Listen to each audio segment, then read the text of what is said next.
नमस्कार साथियों, गौरव ज्ञानधारा में आप सभी का स्वागत है। आरबीएससी का अपना जो बैच चल रहा है उसमें अपन ने कक्षा 10 से शुरू किया है और कक्षा 10 का पहला चैप्टर जो अपने आप में आधी किताब सा था उसको पूरा कर दिया है अपन ने। और जो नए विद्यार्थी जुड़ेंगे उनको जानकर ऐसा होगा कि वो पहला चैप्टर पूरा करने में अपन ने 20 क्लासें ली है, यानी कि किसी भी तरीके से कंटेंट में कॉम्प्रोमाइज नहीं किया गया, बल्कि अपन ने पूर्णता को ध्यान में रखा है कि जो चीज इसमें यहाँ पे दे रखी है उसके अलावा भी अपन पूर्ण संपूर्ण चीजों को पढ़ते हुए आगे बढ़ेंगे। और आज का जो 10 गिव अवे पुस्तक मैं दे रहा हूं आप लोगों को, वो वीडियो आप देख चुके होंगे और जब आप ये क्लास देख रहे हो तब तक शायद उस पर 1 लाख व्यूज भी पूरे हो चुके होंगे, क्योंकि मैं रिकॉर्ड कर रहा हूं तब तक 70,000 व्यूज हो चुके थे। और खास बात यह है कि इसके लिए आप लोगों ने मुझसे आग्रह नहीं किया था, मुझे खुद लगा था कि इस बार अपन जो है ये चीज करते हैं। और जब यहां से जीजीडी से कोई चीज की जा रही है तो निश्चित रूप से आने वाले अन्य प्लेटफॉर्म से भी की जाएगी। शुरुआत अपन जरूर किसी चीज की करते हैं, एक अच्छे इनिशिएटिव की, एक अच्छे इनोवेशन की, उसके बाद में कई जगह ये इनिशिएटिव आप लोगों को देखने को मिलेंगे। तो मेरा कार्य है एक बार प्रारंभ कर देना, बाकी जगह से भी आप लोगों को फायदा होने लग जाएगा, चिंता मत करो। अपने यहाँ से जब उस वीडियो पर 24 घंटे पूरे हो जाएंगे तो मैं एक और वीडियो बना के आप लोगों को जानकारी दे दूंगा कि वो 10 भाग्यशाली कौन है जिनका चयन हो जाएगा, है ना। तो उसके लिए मैंने आप लोगों को उस वीडियो में जानकारी दे रखी है। 5 का चयन अपन यूट्यूब शॉर्ट्स के माध्यम से करेंगे और 5 का इंस्टाग्राम रील के माध्यम से, वहां पे भी साझा की हुई है, तो उसके माध्यम से करेंगे, ठीक है। तो ये मतलब एक समझ सकते हो आपकी एक मतलब बिना आग्रह की हुई चीज है। बाकी 24 घंटे का टाइम इसलिए रखा है ताकि कोई भी भरोसे नहीं रहे। 24 घंटे में यदि उनसे एड्रेस नहीं पूछा गया है उस वीडियो में कमेंट करके, और जो है उनसे मतलब उनको ये बताया नहीं गया है कि भाई आपका एड्रेस आपको देना, आपको मिलेगी, तो उन्हें सबको जो है मार्केट जाके ले लेनी, क्योंकि भाई साहब ये इतनी डिमांडिंग है थे। मतलब बात कौन मानो, मेरे बड़े स्पाइसमैन कॉपी जिगवानी के लेखक प्रति के लिए भी सैकड़ों मैसेज आ गए हैं। तो आप अनुमान लगा सकते हो कि कितनी डिमांडिंग है। होगी, बिल्कुल होगी। जिस चीज पे मेहनत की जाए, दिन रात लगा के एक किया जाए, मेहनत जो है, आप लोग यदि देखो समुद्र मंथन के बाद में अमृत निकलता है, तो ये वह अमृत है। बहुत मेहनत की गई है, सिर्फ कहने के लिए नहीं है, मैं इसको जो है सिद्ध कर सकता हूं। मेरे पास में इसका रॉ मटेरियल इतना हो गया है, 4-4 बार प्रूव किया है हमने। और उसके बाद भी मैं आग्रह करूंगा आप सभी से कि आप पढ़ते हो तो हो सकता है मानवीय त्रुटि कुछ रह जाए अगर, तो उसे मुझे बताना वापस आप, है ना, मार्क करके व्यवस्थित तरीके से टेक्निकल टीम के माध्यम से कि हाँ यहाँ पे ये जो है हो सकती है, तो इसको अपन पूरी परिष्कृत कर सकेंगे फिर, है ना। हालांकि हमने तो खूब भाई साहब 4-4 बार तो प्रूफ रीडिंग की है और इस पुस्तक पे हमने 3 से 4 बार मेहनत की है, यानी कि कंडीशन कई बार ऐसी हुई थी कि निकाल नहीं पाए थे। 3 से 4 बार मेहनत की और ये बिल्कुल सही समय है इसको पढ़ने का, ठीक है। जरूर पढ़ें इसे, और अपनी टेबल पे चाहे जो भी पाठ्य सामग्री उसके अंदर ये रहनी जरूरी है, क्योंकि इसके बाहर आप लोगों को सवाल, आरबीएससी का एक भी सवाल देखने को नहीं मिलेगा, ठीक है। आरबीएससी के सारे सवाल इसके अंतर्गत है और इसके अलावा भी बहुत सारी चीजें हैं, ठीक है। चलिए शुरू करते हैं। ये सूचनाएं तो मैं देता ही रहता हूं आप लोगों को। आज भाई साहब नया टॉपिक है जिसमें अपन पढ़ने वाले हैं राजस्थान के प्रमुख संत और लोक देवता। मैंने जो कंटेंट देखा है और जो जिस तरीके से मैं पढ़ाने वाला हूं उसके अनुसार आप लोगों को लगभग मैं 3 क्लासेस दूंगा, इसकी 3 क्लासेस देने वाला हूं और 3 क्लास के अंदर आप लोगों के ये चैप्टर पूरा होगा। निश्चिंत रहो, आरबीएससी की किताबें 6ठी से 10वीं यदि आप लोगों के पास है भी तो वो याद नहीं होती ना, उनको एक बार आप साइड में रख सकते हो। ऑब्जेक्टिव किताब जो निकाली है उसको रखो ताकि प्रश्न आपको पता चलेंगे कि ऐसे बनते व्याख्या, और ये दोनों का कॉम्बिनेशन करके चलना है। कई जने पूछते सर हम सिर्फ किताब पढ़ ले, क्लास नहीं देखे। अरे अपने जीवन के 24 घंटे में से आप लोगों को आधा पौना घंटे तो देना है मुझे। क्या मैं पूरी मेहनत करके लाता हूं, आप लोगों को देखना है, सुन लेना है, खाली इतने में भी याद हो जाएगी चीजें, ठीक है। तो क्लास देखनी है, स्किप नहीं करनी है, ठीक है। टाबरो देखो, संत और लोक देवता जिनमें पहला आपा पढ़ा लोक देवता, ठीक है। अच्छा वो पाठ अध्याय 2, हाँ कक्षा 10 का अध्याय 2 है, ठीक है। ये आप लोगों को ध्यान रखना। अब देखो टाबरो इनमें क्या है, एक तो देखो प्रश्न बना नहीं लोक देवता कमाए, वो बनाया कि पंच पीर किन कहवे, ठीक है। क्या कहते हैं, पंच पीर से एक सवाल बनता ही है कि पंच पीर में कौन से देवता शामिल है कौन से नहीं है। देखो लोक संत और लोक देवता, लोक देवता का मतलब वह है कि उन्होंने मानव जीवन के रूप में जन्म लिया है, लेकिन समाज के लिए, मानव जाति के लिए ऐसा कार्य किया है कि उनकी बाद में पूजा होने लगी, तो वो लोक देवता कहलाए हैं, ठीक है। चाहे गायों की रक्षा किया है, चाहे विदेशी आक्रांताओं से लड़ते हुए किया है, तो ये मतलब उन्होंने कुछ न कुछ परोपकार के ऐसे काम किए हैं कि उनकी पूजा होने लगी, इसलिए उन्हें लोक देवता कहा जाने लगा। ठीक है, ऐसे ही लोक देवियां भी हुई है। और ऐसे लोक संतों ने क्या किया है, सामाजिक जन जागरूकता का काम किया है। सामाजिक जन जागरूकता का, रूढ़िवादिता का उन्होंने विरोध किया है, जो समाज में कुरीतियां थी उनका विरोध किया है और सामाजिक जन जागरूकता का कार्य किया है। ईश्वर के प्रति जो है लोगों की भावना को जागृत किया है, वह चीज की है वो लोक संतों ने की है। ठीक है, आगे बात समझ। अब देखो थान जी वो कुछ ही नहीं, वो कहे कि पंच पीर में कौन शामिल है और कौन नहीं है, तो इनकी एक सार्वभौमिक ट्रिक है, गोपाराम तो शामिल है, ठीक है, गोपाराम तो है और बाकी जो है नहीं है। पंचपीर का हमेशा प्रश्न तकरीबन पूछते ही पूछते हैं, तो कैसे ध्यान रखोगे, गोपाराम, गो से क्या ध्यान रखना है, एक तो गोगा जी शामिल है, एक तो गोगा जी शामिल है, एक पाबू जी शामिल है, पाबू जी शामिल है, एक क्या ध्यान रखना है आपको, रामदेव जी शामिल है, रामदेव जी। म से ध्यान रखना है मेहा जी, क्या ध्यान रखोगे, मेहा जी मांगलिया। और ह से ध्यान रखना है हडबू जी, ह से क्या ध्यान रखना है, हडबू जी। ये पांच जो है ये पंचपीर के अंदर शामिल है। और जो आप लोगों को ध्यान रखना है कि पंचपीर में शामिल नहीं है वो तेजा जी है, वो क्या ध्यान रखना है, तेजा जी है। क्योंकि एग्जामिनर यही प्रश्न जो है आप लोगों को चकराने की कोशिश करता है, क्योंकि अब आप पढ़ा कि हाँ तेजा जी चर्चा में काफी रहे तो तेजा जी होंगे, लेकिन तेजा जी जो है पंचपीर के अंदर शामिल नहीं है, ये ध्यान रखना है। ये शॉर्ट एंड स्वीट ट्रिक है, गोपाराम है, ये ध्यान रख लिया, हो गया आप लोगों के काम बढ़िया याद। ठीक है, स्क्रीनशॉट ले लो चाहेंगे। फिर आगे बढ़ते हैं अपन नोट्स मेकिंग पैटर्न पे। बिल्कुल आप लोगों को word to word, line to line मिलने वाली है एग्जाम में, चिंता ही मत करो। देखो लोक देवता, इनकी पृष्ठभूमि की बात करें तो 13वीं सदी, याद रखना कि ये कालखंड बताया गया कि 13वीं सदी में जब इस्लाम का प्रवेश राजस्थान के अंदर माना जाता है, तुर्की आक्रमण हुए हैं, तब जो है ये लोक देवताओं का जो है उदय माना जाता है कि यहां से जो है लोक देवता अस्तित्व में आए।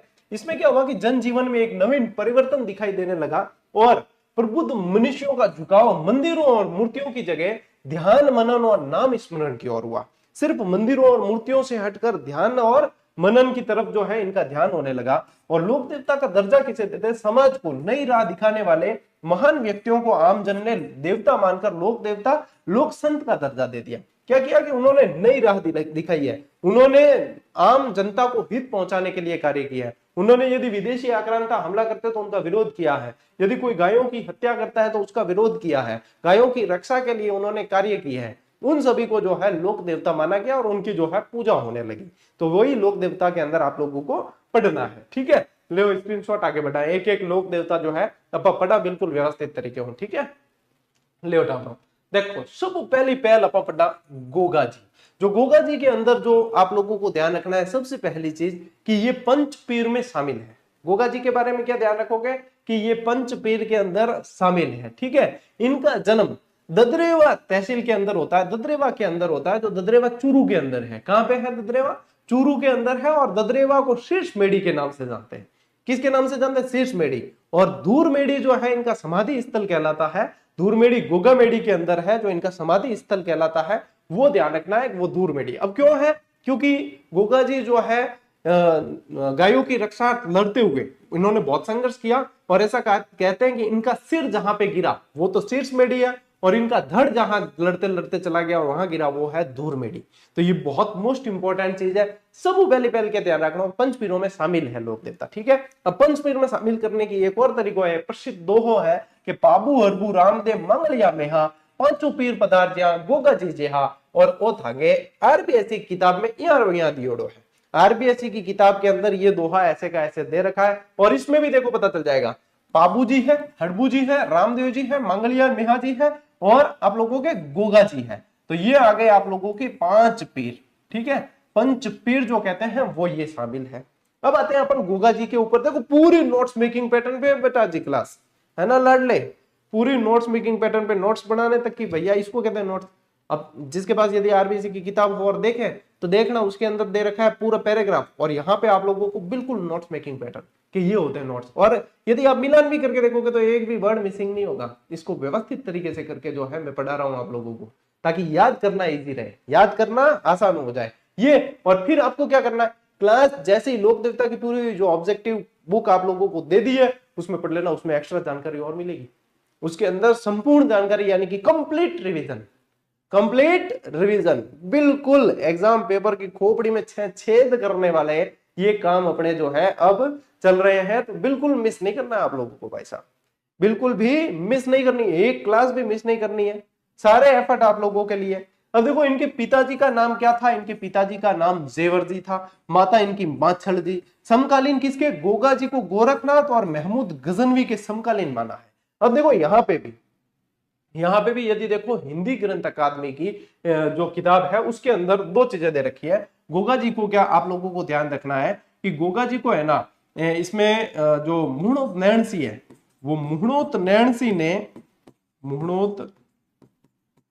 नैणसी ने पाबू जी के समकालीन बताया।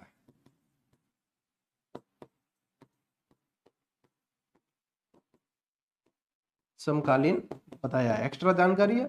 और महमूद गजनवी के समकालीन किसने बताया है, कर्नल जेम्स टॉड ने, कर्नल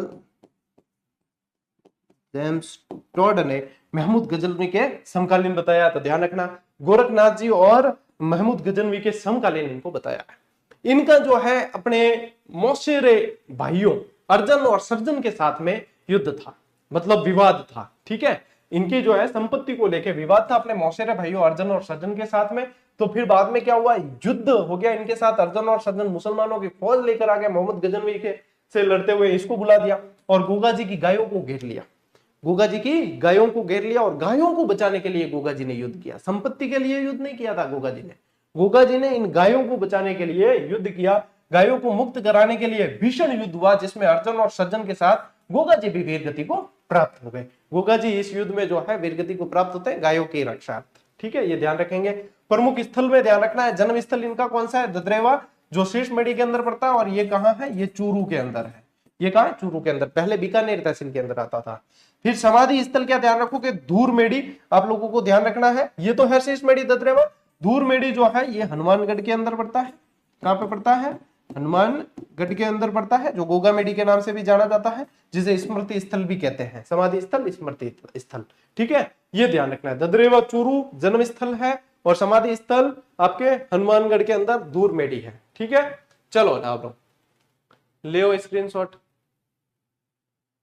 आगे बढ़ा। ओके, अब देखिए गोगा नवमी बहुत ही ज्यादा मोस्ट इंपॉर्टेंट है। भाद्रपद कृष्णा नवमी को पूरे राजस्थान के अंदर, पूरे राजस्थान के देश में भी मनाई जाती है, गोगा नवमी के रूप में मनाया जाता है। इस दिन गोगा जी की पूजा अश्वारोही भाला लिए योद्धा और सर्प के प्रतीक के रूप में होती है। अश्वारोही भाला लिए, देखो अश्वारोही भाला लिए गोगा जी के रूप में, योद्धा के रूप में और सर्प के प्रतीक के रूप में होती है। पत्थर पर उत्कीर्ण सर्प मूर्ति युक्त पूजा स्थल प्राय गांवों में खेजड़ी के वृक्ष के नीचे होता है। खेजड़ी के वृक्ष के नीचे पूजा की जाती है, इसलिए कहा जाता है गांव गांव खेजड़ी और गांव गांव गोगा जी, यह कह विजय, ठीक है। मारवाड़ में कहावत है गांव गांव खेजड़ी और गांव गांव गोगा जी, यह कह रहे हैं, ठीक है। तो ये ध्यान रखना है आपको। और सर्पदंश के उपचार के रूप में क्या मान्यता है कि गोगा जी को जाहिर पीर या जाहर पीर, क्या कहते हैं, जाहर पीर भी कहते हैं और जाहर वीर भी कहते हैं इनको, ठीक है। ये दोनों नाम ध्यान रखना है, जाहर पीर और जाहर वीर। इनकी जो है सर्पदंश यानी सांप काटने का विष प्रभावहीन हो जाता है इनकी पूजा करने पर। जाहर पीर कहकर पूजने से सर्पदंश जो है वो प्रभावहीन हो जाता है, ऐसा किंवदंतियों में कहा गया है और कक्षा 10 की किताबों में लिखा है। लेकिन भाई कभी कोई इंसिडेंट वर्तमान में होता है तो सबसे पहले आपको प्राथमिक उपचार के लिए अस्पताल जाना है, ये बात ध्यान रखें, ठीक है। ये बात आप लोगों को ध्यान रखनी है, प्रैक्टिकल चीज में वो ध्यान रखनी है, और एग्जाम देने जाते हो तब आप लोगों को पूछते तब ये ध्यान रखनी है, थोड़ा सा प्रैक्टिकल होके चीजों को चलना है आपको, ठीक है। सांप्रदायिक सौहार्द, देखो हिंदू इन्हें नागराज के रूप में और मुस्लिम इन्हें गोगा पीर के रूप में जानते हैं, इसलिए इनको क्या है, सांप्रदायिक सद्भाव के देवता भी कहा जाता है। एक तो आप गोगा जी जो सांप्रदायिक सद्भाव देवता के विजय, एक रामदेव जी के विजय, क्योंकि अपा रामदेव जी का और जो मुस्लिम भक्त होते हैं वो रामसा पीर के, तो यहाँ जब पीर लग जाए लारे तो यानी कि वो है सांप्रदायिक सद्भाव के देवता है, ये ध्यान रखना है। आगे बात समझ, गोगा जी के समान, ठीक है, ले स्क्रीनशॉट।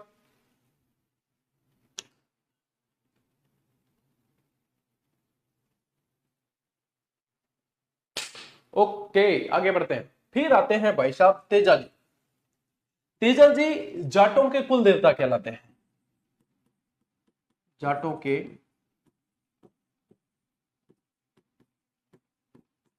कुल देवता। जन्म स्थान देखो खडनाल, नागौर के अंदर इनका जन्म होता है। बहुत मोस्ट इंपॉर्टेंट चीज है। पिता ताहड़जी जाट, माता रामकुवरी, कई जगह राजकुवरी भी लिखा मिलेगा। जन्म तिथि माघ शुक्ल चतुर्दशी 1073 ईस्वी। भाई साहब ये तिथि याद रखना। अब 10वीं के अंदर लिखी गई एक एक लाइन, एक एक शब्द आपके बहुत इंपॉर्टेंट है। कद वो जन्म, माघ शुक्ल चतुर्दशी 1073 ईस्वी। पत्नी का नाम पेमल, और पेमल रहने वाली थी पनेर की, यानी तेजा जी का ससुराल कहां हुआ? पनेर। अब तेजा जी के मायने मतलब बहुत स्टोरी है तेजा जी के। एक तो देखो ये ध्यान रखना कि हल्की राखी बांधी जाती है ना। एक तो गोगा राखड़ी भी ध्यान रखनी है आपको, 9 गांठ वाली गोगा राखड़ी है वो भी ध्यान रखनी है। और एक तेजा जी की भी जो राखी हल्के बांधी जाती है। और तेजा टेर, तेजा गीत गाए जाते हैं किसानों द्वारा कृषि के समय। यानी ये कहते हैं कि तेजा गीत यदि गा लेते हैं कृषि करते समय तो कृषि जो फसल बहुत अच्छी होती है। अब तेजा जी जो है, तेजा जी की देखो शादी होती है पेमल से, पनेर की रहने वाली। और जो पेमल जो है अपने पीर गई हुई थी, मायके गई हुई थी। तेजा जी यहाँ पे थे, खेती करने जाते। तो इनके जो ये बताते हैं किंवदंतियों के अनुसार कि इनकी भाभी जो है इनसे जो है अनबन चलती थी, और भाभी इनको भला बुरा कहती थी। और फिर बाद में ये तेजा जी गुस्सा हो जाते थे। तेजा जी गुस्सा हो जाते थे तो फिर जो है क्रोध दिखाते तो भला बुरा कभी जो है इनकी भाभी ने कह दिया, तो तेजा जी यहाँ से निकल गए। यहाँ से निकले और अपने ससुराल पहुंचते हैं। और ससुराल में इनकी घोड़ी और इनको देखकर जो है इनकी गाय भी दिख जाती है, जो जिस गाय को इनके सासू जी दूर होते हैं। तो वो बिना देखे कि पीछे कौन आए हैं, और वो भी भला बुरा कहते थे, जिनको तेजा जी सुन लेते। तेजा जी को आता है गुस्सा, तेजा जी वहां से जो है निकल जाते हैं। ये बात पता चलती है पेमल को। पेमल अपनी सखी लाछा गुजरी को जो है उनके पीछे बनाने भेजती है। तेजा जी वापस आते हैं, लेकिन जो है फिर बाद में पता चलता है कि लाछा गुजरी की गाय जो है मेर लोग वहां से जो है इनकी गाय ले जाते हैं। ठीक है, तो मेर जब ले जाते हैं तो इन गायों को छुड़ाने के लिए तेजा जी संघर्ष करते हैं। तेजा जी जाते हैं। जब तेजा जी जा रहे होते तो बीच में सुरसुरा नामक स्थान पे उन्हें एक सांप आग में जलता हुआ दिखता है। तो वो क्या करते हैं, अपने भाले से उस सांप को जो है बाहर निकाल देते हैं कि ये जल रहा है, मर जाएगा, बाहर निकालते हैं। तब सांप ये कहता है कि मुझे सर्प योनि में जन्म मिला और मैं अपनी मुक्ति पा रहा था, तो तुमने मुझे जो है क्यों निकाला? मैं तुम्हें डसूंगा या श्राप देता हूं मैं। तो तेजा जिन का, मैं भले काम के लिए जा रहा हूँ, गायों को छुड़ाने के लिए जा रहा हूँ। अरे भाई साहब अजी मत डस, पाछू आ जाऊं, जड़े गए डस लिए। तो सांप ने कहा कि ऐसा कोई नहीं होता, वापस नहीं आता। तो कि मैं आऊंगा वापस, और मैं आऊंगा जब तक जीवित रहना, मुझे डसना। फिर उसके बाद तो कहते हैं कि इन गायों को छुड़ाते समय तेजा जी जो है बहुत घायल हो गए थे।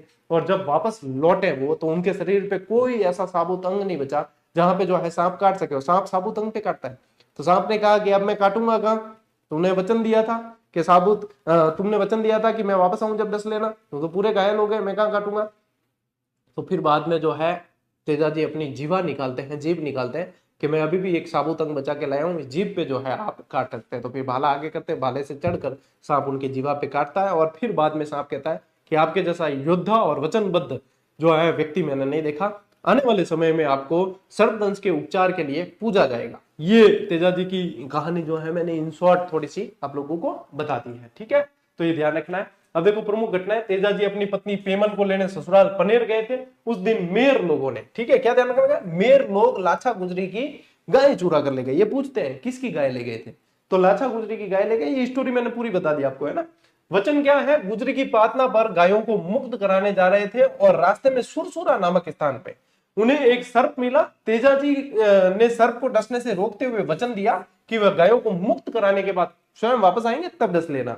उन्होंने वीरता से युद्ध कर गायों को मुक्त कराने में सफलता पाई, लेकिन अत्यधिक घायल हो गए थे। और घायल होने के बावजूद वे अपने वचन के अनुसार वापस सर्प के पास आए। पूरे शरीर पर घाव होने के कारण उन्होंने सर्प के डसने के लिए अपनी जीभ आगे कर दी कि हे सर्प महाराज, आप यहाँ पे डस के अपनी जो है इच्छा पूरी कर लीजिए और मेरी प्रतिज्ञा भी पूरी हो जाएगी। यह है कहानी भाई साहब। लो स्क्रीनशॉट लो, तो आगे बढ़ाऊंगा और है जी जानकारी। फिर देखो सर्पदंश के कारण सुरसुरा जो है किशनगढ़ अजमेर में पड़ता है। और सुरसुरा में भाद्रपद शुक्ल दशमी को उनकी मृत्यु हो जाती है। भाद्रपद शुक्ल दशमी तेजा दशमी के नाम से जानते हैं। जैसे तेजा दशमी कब, भाद्रपद शुक्ल दशमी को। इस अवसर पर पंचमी से पूर्णिमा तक पर्वतसर के अंदर, अब पर्वतसर जो है नागौर के अंदर नहीं रहा, पर्वतसर कर लेना है आप लोगों को डीडवाना कुचामन। कहा है? डीडवाना कुचामन जिले के अंदर, डीडवाना कुचामन में पशु मेला लगता है, ये ध्यान रखना है। तेजा जी गोगा जी की ही तरह नागों के देवता के रूप में पूजनीय है और इन्हें क्यों पूजा जाता है वो मैंने आप लोगों को बता दिया। इन्हें तलवार धारण किए घोड़े पर सवार योद्धा के रूप में दर्शाया जाता है, जिनकी जीवा को सर्प डस रहा है। ये देखो, ये यहाँ पे इन्होंने भाला आगे किया, भाला से सर्प जो ऊपर चढ़ता है, जीवा पे सर्प डसते हुए, ये इनका प्रतीक चिन्ह है। ठीक है। और मान्यता है कि यदि सर्प दंशित व्यक्ति को दाएं पैर में तेजाजी की तात यानी डोरी बांध दी जाए तो उसे विष नहीं चढ़ता है, ऐसी मान्यता है। लेकिन मैं थान बताओ पांच चीज के चीजों में कभी कोई ऐसी घटना हो जाती है तो प्रैक्टिकल होकर पहले प्राथमिक उपचार के लिए आप लोगों को अस्पताल की तरफ जाना चाहिए। लोक देवताओं से संबंधित ये मान्यताएं और कथाएं अक्सर सत्य हो ये आवश्यक नहीं है। ये 10वीं की लाइन में ये दे रखा है, इसीलिए मैंने इसमें भी शामिल किया 10वीं की किताब में कि ये मान्यताएं और कथाएं बिल्कुल जैसे अक्सर यानी कि जैसे लिखी है वैसे की वैसे सत्य हो आवश्यक नहीं है। इनका मूल उद्देश्य इन कथाओं से जुड़ी शिक्षाओं जैसे कि निर्बल की रक्षा और वचन का पालन आदि आम जन तक पहुंचाना है। यानी कि ये जो बताते हैं ना, जैसे कि सर्पदंशित व्यक्ति को जो है इनके जैसे पूजा करें तो सर्पदंश उतर जाता है वगैरह, वहां पे वापस जो है कक्षा 10 की किताब में ये भी चीज दी है कि कभी ऐसी कोई घटना होती है तो आपको पहले चिकित्सालय जाना चाहिए। अपनी जो है धारणा, अपनी धर्म, अपनी मान्यता वो चीज अलग है लेकिन चिकित्सा अलग है। और ये चीजें मतलब अक्सर से इनका जरूरी नहीं कि आप जैसे पढ़ते हो या जैसे सुनते हो वैसा का वैसा हो, लेकिन इनके उद्देश्य क्या होता है इन कथाओं का कि निर्बल की रक्षा करना, ऐसे जो इनके अंदर मूल शिक्षाएं दे रखी है वो उद्देश्य निर्बल की रक्षा है, वचन का पालन है। इन चीजों को जो है, इन भावनाओं को आगे पहुंचाने के लिए ये कथाएं लिखी जाती है, कही जाती है, सुनी जाती है।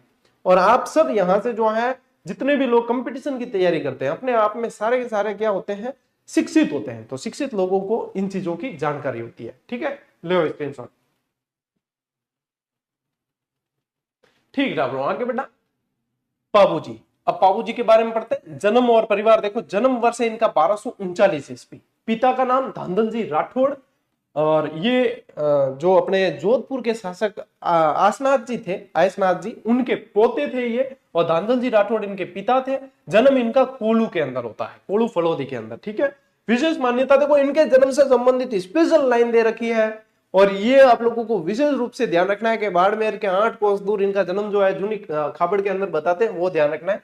इतिहासकार मुहणोत नैण जी, महाकवि मोड़ जी, आसिया और लोगों में प्रचलित मान्यता के अनुसार पाबूजी का जन्म वर्तमान बाड़मेर से 8 कोस आके खारी खाबड़ के जूना नामक ग्राम में अप्सरा के गर्भ से हुआ था। ये मान्यता किसके अनुसार है वो यहाँ लिखा हुआ है, जन्म संबंधी मान्यता, लेकिन इनका जन्म जो है आप लोगों को ध्यान रखना है वैसे कोलू के अंदर होता है। ठीक है। विवाह, ये यहां से प्रश्न बन चुका है, ये मिलान वाले आते हैं उसमें से यही छांटना था कि इनका विवाह जो है आपको ध्यान रखना है अमरकोट के सूरजमल सोडा की पुत्री सोडी के साथ हुआ था। सोडी राजकुमारी के साथ में इनका विवाह होता है। और ऐसे की ऐसे लाइन लिखी हुई है आप लोगों के कक्षा 10 की किताब में भी है, और हिंदी ग्रंथ अकादमी की पुस्तक के अंदर भी आप लोगों के ये लाइन ऐसे की ऐसे लिखी हुई है। क्या ध्यान रखोगे, अमरकोट के सूरजमल सोडा की पुत्री सोडी के साथ में विवाह हुआ था, ये ध्यान रखना है। अब वैसे देखोगे तो अपन पढ़ते हैं फूलम दे के साथ, ये जो है सोडी, इन्हीं का नाम क्या था, फूलम दे। क्या नाम था, फूलम दे। और वैसे ये ध्यान रखना है, यहां से प्रश्न पूछा था, यहाँ पे दूसरा शासक का नाम दे दिया था, यहां से पूछा था कि अमरकोट के राजा के साथ, यही गलत तथ्य था उसके अंदर, ये छांटना था, ये प्रश्न था। ठीक है। अब देखो, गौरक्षा और बलिदान से संबंधित इनके प्रतिद्वंदी कौन थे, इनके बहनोई थे, जिंदराव खींची जो इनके बहनोई थे, और जायल के शासक थे। कहा, जायल नागौर के शासक थे। युद्ध का कारण क्या था, जिंदराव खींची ने पूर्व का इनका बैर था किसी का, देवल चारनी के साथ में, तो देवल चारनी की गायों को इन्होंने घेर लिया था। इन्होंने, ये देवल चारनी की गाय लेके जा रहे थे, तो देवल चारनी ने पाबूजी से प्रार्थना की छुड़ाने की, और वचन दिया इनको कि मैं छुड़ा कर लाऊंगा। विवाह के इनके जो है विवाह के फेरे चल रहे थे उस समय, 3 फेरे इन्होंने ले लिए, चौथा फेरा चल रहा था। जैसे ही देवल चारनी ने कहा कि ऐसी घटना हो गई है, वो गायों को मार देंगे, आपको छुड़ाना पड़ेगा, तो ये आधा फेरा बीच में छोड़ के, चौथा फेरा आधा ही छोड़ के बीच में, और गायों को छुड़ाने चले गए। इसलिए इनके अनुयायी आज भी 3.5 फेरे ही लेते हैं। ठीक है। तो क्या ध्यान रखो कि 3 फेरे लेने के पश्चात चौथे फेरे से पूर्व ही देवल चारनी की जो है केसर कालमी घोड़ी पर सवार होकर, ये घोड़ी किसने दी, केसर कालमी देवल चारनी ने दी है, ये ध्यान रखना। केसर कालमी घोड़ी जो है पाबूजी को देवल चारनी ने दी है, ये भी प्रश्न बन सकता है। तो घोड़ी पर सवार होकर गायों की रक्षा रवाना हो जाते हैं। कड़े संघर्ष के बाद 1276 में सन ध्यान रखना पूछेंगे, 1276 में पाबूजी ने अनेक साथियों के साथ वीर गति को प्राप्त हो गए, संघर्ष किया, गायों को छुड़ा दिया और वीर गति को लेकिन ये प्राप्त हो जाते हैं। किससे लड़ते हुए? जिंदराव खिची। किसकी गाय छुड़ा रहे थे? देवल चारनी की गाय छुड़ा रहे थे। आगे बात समझ? अब ले स्क्रीनशॉट, स्क्रीनशॉट ले लो फटाफट।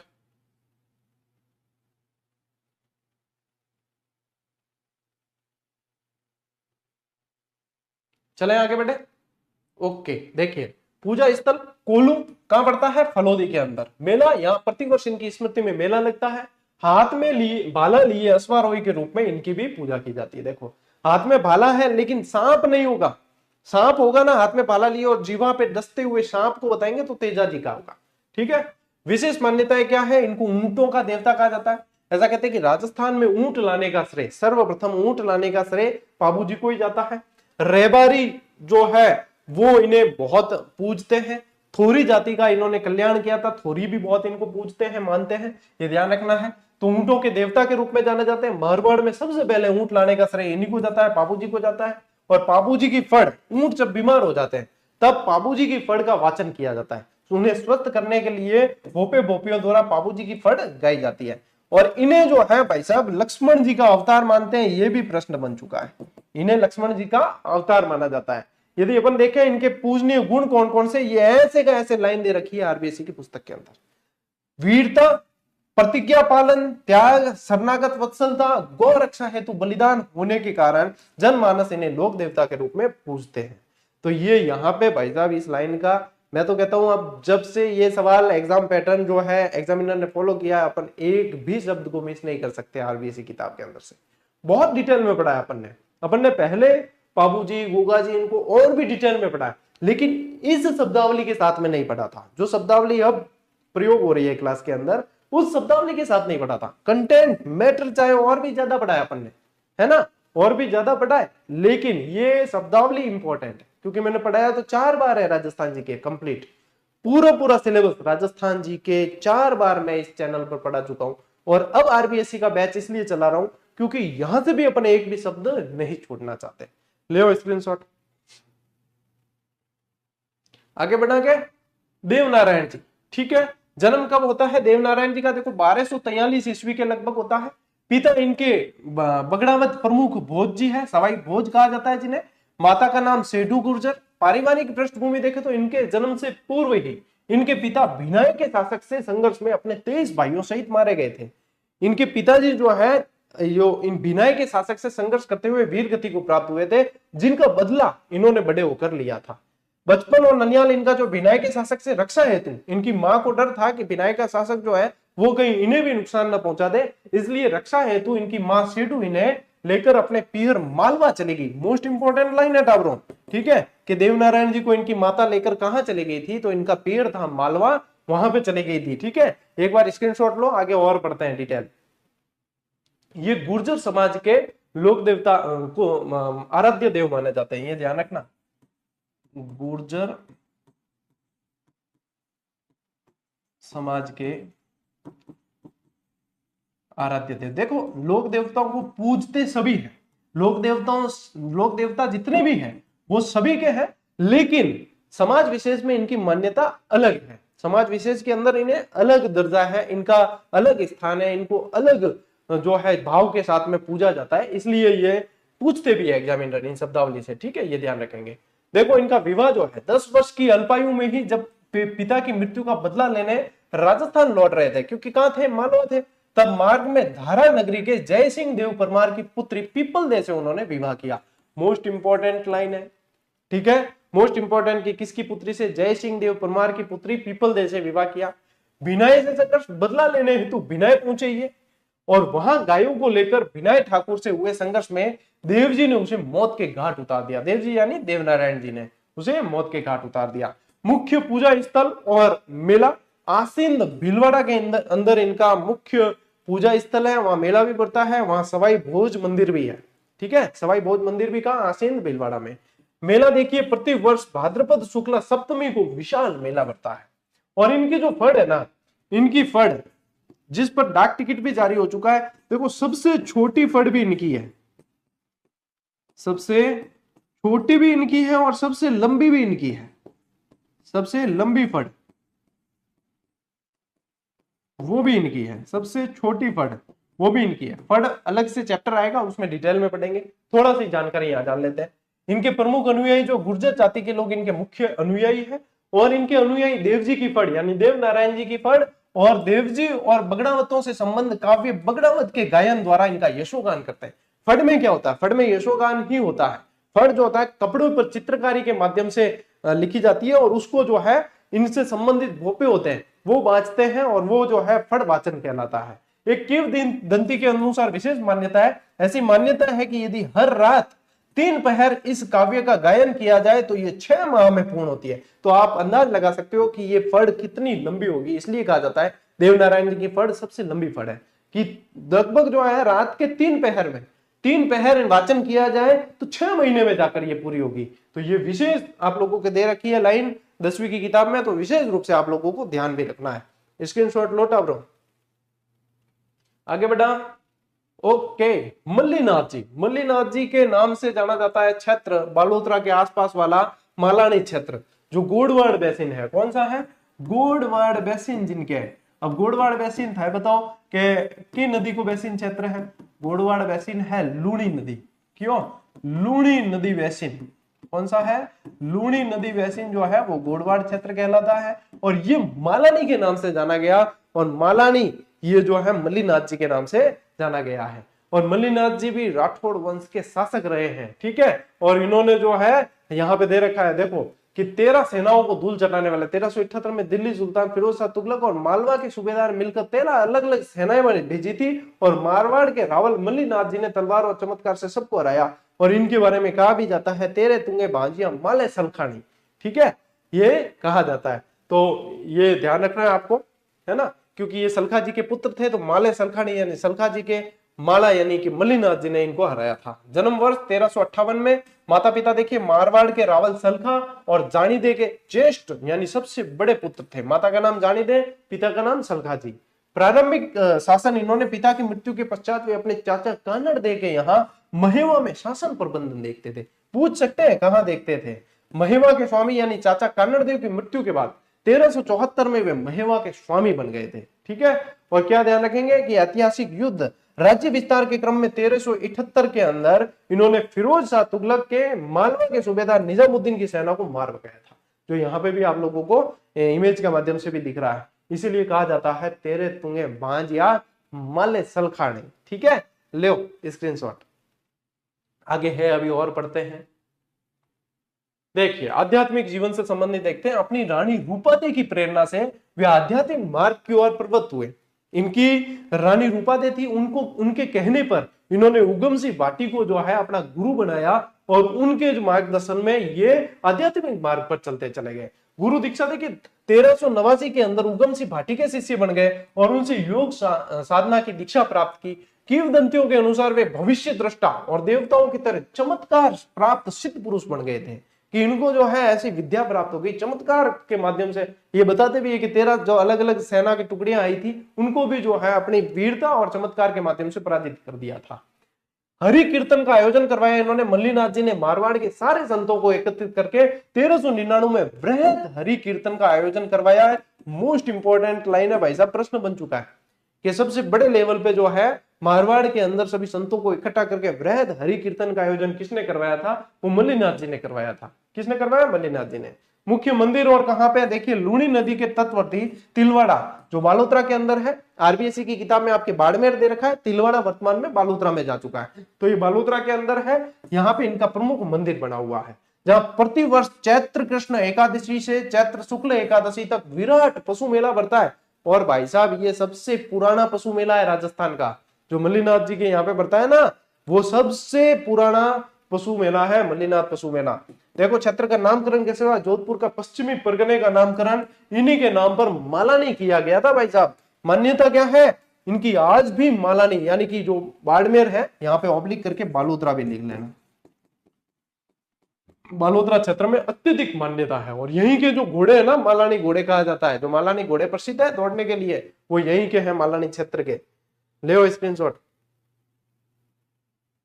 और इसी के साथ भाई साहब आप लोगों के ये क्लास भी पूरी हुई और दूसरा चैप्टर अपन ने शुरू कर दिया है।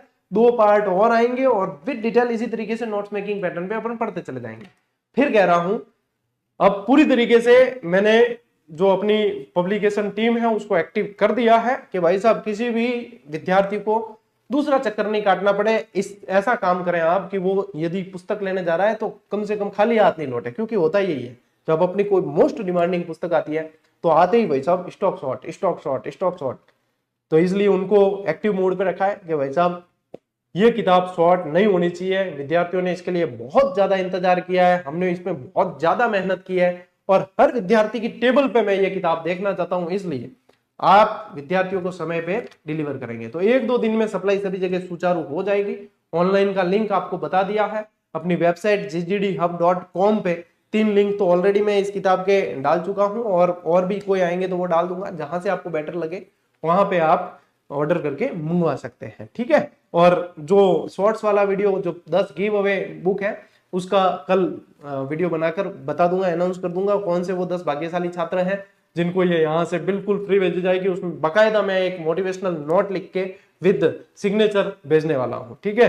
तो आप में से जो भी भाग्यशाली बालक है उसमें से उनको वो पुस्तकें फ्री ऑफ कॉस्ट घर पे बैठे मिलेगी, ठीक। चलिए आज की इस क्लास में साथियों इतना ही, अब मिलते हैं अपन अगली क्लास में अगले सेशन में, तब तक के लिए राम राम, जय हिंद।